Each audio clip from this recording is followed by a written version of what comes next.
Bonjour à toi cher spectateur, les pistolets en plastique de Jean-Christophe Meurice. Vous voyez l'affiche? Est-ce qu'il faut quelque chose de plus pour avoir envie de voir un film où il y a Xavier Dupont de Ligonnès sur l'affiche et marqué "On l'a retrouvé"?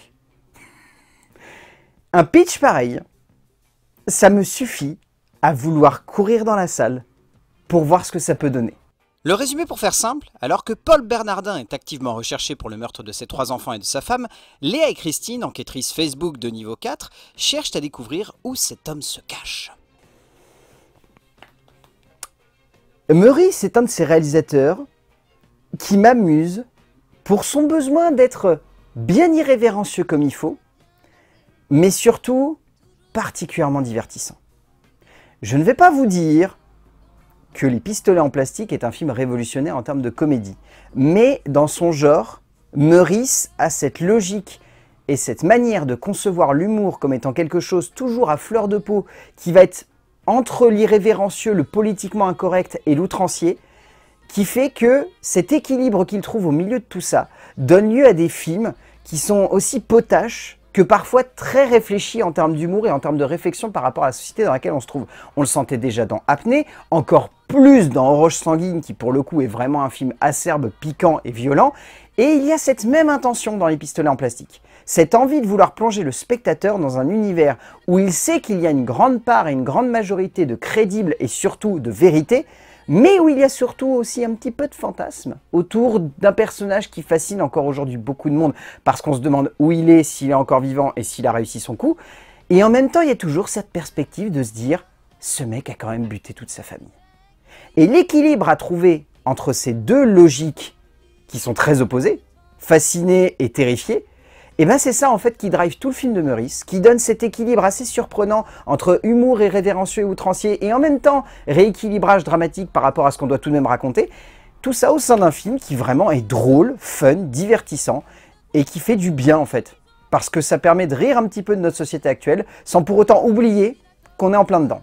Il est d'une immense complexité pour un auteur de faire rire à partir d'un fait divers, de prendre quelque chose connu de tous et d'essayer de le détourner de son origine macabre et glauque, voire même absurde, pour en faire un objet amusant et divertissant devant lequel il ne sera pas difficile de rigoler. Jean-Christophe Meurice, après avoir ciselé la politique avec son humour tranchant, se penche sur un cas bien connu des Nantais et de la France pour une comédie loufoque et cinglante, un moment de burlesque qui n'évite pas d'être un petit peu trop long et par moments un poil trop outrancier dans ses effets, mais malgré tout, il faut bien avouer que l'auteur a réussi quelque chose de fort, faire rire, autour de la disparition d'un homme qui a tué toute sa famille. En termes d'écriture, donc le scénario est développé par Jean-Christophe Meurice avec l'aide d'Amélie Philippe, qui est une de ses grandes collaboratrices, qui gère ici notamment la direction artistique du long-métrage. J'aime bien en fait que l'écriture se base sur plein de portraits de personnages. Ça pourrait être rapidement une espèce d'impression où on va être perdu, où on va se dire que le film part dans tous les sens. Alors si vous avez déjà vu des films de Meurice et des films des Chiens de Navarre, vous savez pertinemment que c'est la forme qu'il a l'habitude de donner à ses récits. Et donc que du coup, ça a une certaine perspective dramatique qui amène du rythme en fait par le switch de chaque histoire qu'on va découvrir au fur et à mesure que le récit va avancer. Alors j'aime bien en un sens et en un autre, je trouve que ça amène rapidement des limitations en termes de rythme. On a un peu l'impression que le film est saccadé, qu'il a du mal à pleinement progresser de manière très frontale ou directe. Ça donne lieu à des scènes d'humour qui sont vraiment très bien conçues. Je vous avoue qu'il y a vraiment des gags qui m'ont fait mourir de rire. Les deux investigatrices qui se retrouvent dans le jardin juste derrière celui de Paul Bernardin et qui ont la voisine qui leur tient un monologue. Je vous le spoil pas parce que vraiment en termes d'écriture il est à mourir de rire. Mais ça n'est qu'un exemple de tout ce qu'il y a derrière. Il y a une scène dans un aéroport qui est à mourir de rire parce qu'elle est conçue vraiment comme juste un petit gag, point barre. Et il y a plein de petits trucs comme ça où on se dit c'est juste drôle. Et en même temps, et ça je vais pas trop vous en révéler, le film arrive bien à contrebalancer ça en amenant des scènes qui pour le coup je trouve sont très frontales, très directes et semblent très surprenantes, mais ramènent aussi à la réalité du fait divers auquel les deux scénaristes s'inspirent. Parce qu'il ne faut pas oublier qu'il y a une réalité, il ne faut pas oublier qu'il y a un contexte politique, il y a un contexte social, il y a un contexte économique, et c'est ça qui est important aussi pour Meurice. C'est toujours de se dire qu'il faut ramener le spectateur à la société pour pas non plus qu'il oublie complètement qu'il raconte quelque chose qui doit avoir un propos et qui doit avoir une logique par rapport au monde dans lequel on habite. Meurice, avec l'aide de Philippe, ne se perd pas dans une structure dramatique qui aurait pu un peu trop pousser la corde de l'adaptation cinéma d'un fait divers, mais cherche au contraire à aller un peu plus loin pour questionner le regard sociologique et médiatique entourant l'affaire qui a inspiré le film. Au fond, Même si cette structure d'écriture réside d'une nouvelle fois sur un enchaînement de petites histoires et surtout sur un jeu de comédie cherchant tout aussi bien à tailler l'actualité qu'à mettre le spectateur dans une position inconfortable, au fond l'objectif premier des deux auteurs est d'emporter l'humour du spectateur, mais surtout son émotion dans des retranchements surprenants. En termes de mise en scène, ce qui est intéressant en fait, c'est que Meurice joue constamment sur ce qu'il montre et ce qu'il a l'intention de dire derrière. Parce que tout l'objectif du comique du cinéaste est de faire en sorte que le spectateur se dise c'est trop et que par ce trop, il rigole. Donc l'humour est constamment dans le surplus, dans l'extravagant, dans un espèce de jubilatoire, peut-être pas constant, mais presque, qui consiste vraiment à faire en sorte que le spectateur se pose des questions non seulement sur ce que l'humour doit lui faire ressentir, mais surtout sur la limite de l'humour. Et ce qui est intéressant, c'est que Meurice ne tombe jamais dans le trop plein ou le trop loin.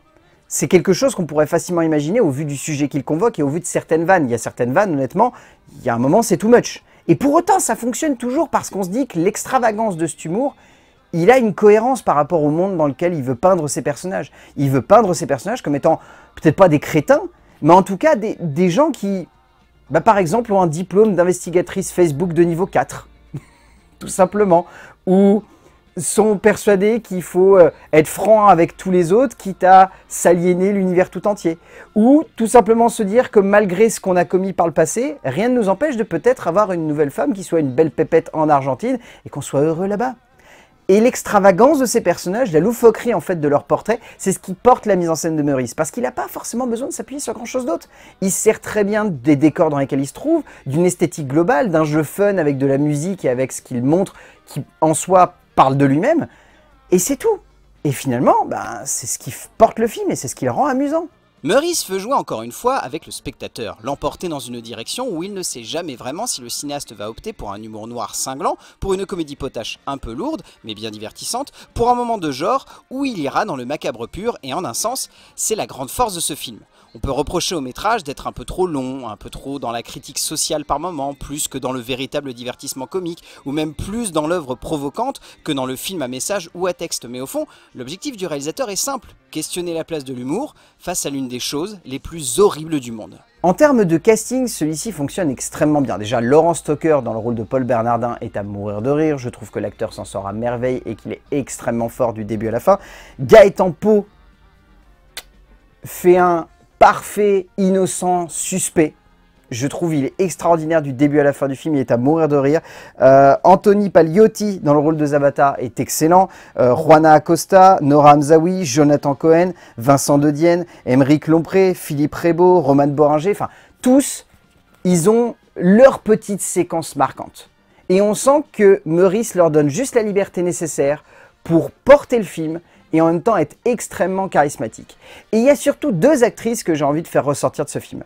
Deux actrices qui campent les investigatrices Facebook de niveau 4, qui sont mais vraiment excellentes du début à la fin. Pour moi, c'est elles qui ressortent le plus de son métrage parce qu'elles ont une énergie, elles ont un dynamisme et honnêtement, elles portent littéralement le film sur leurs épaules. Delphine Baril et Charlotte Laemmel sont excellentes dans les rôles de Léa et Christine, les deux femmes ayant une alchimie folle à l'écran et surtout parvenant avec une vraie force et candeur à camper des enquêtrices nulles, mais très attachantes. Au bout du compte, Les Pistolets en plastique, c'est vraiment du bon divertissement comique et burlesque à la française, juste outrancier et irrévérencieux comme il faut.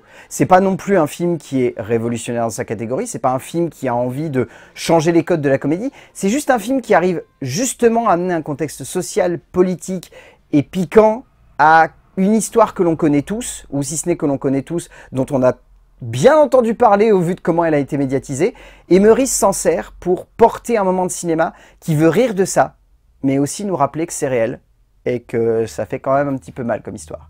Donc rien que pour ça, Les Pistolets en plastique de Jean-Christophe Meurice, je vous conseille tout de même d'aller le voir en salle, je pense que vous allez passer un bon moment, et en tout cas vous allez bien rigoler. A plus.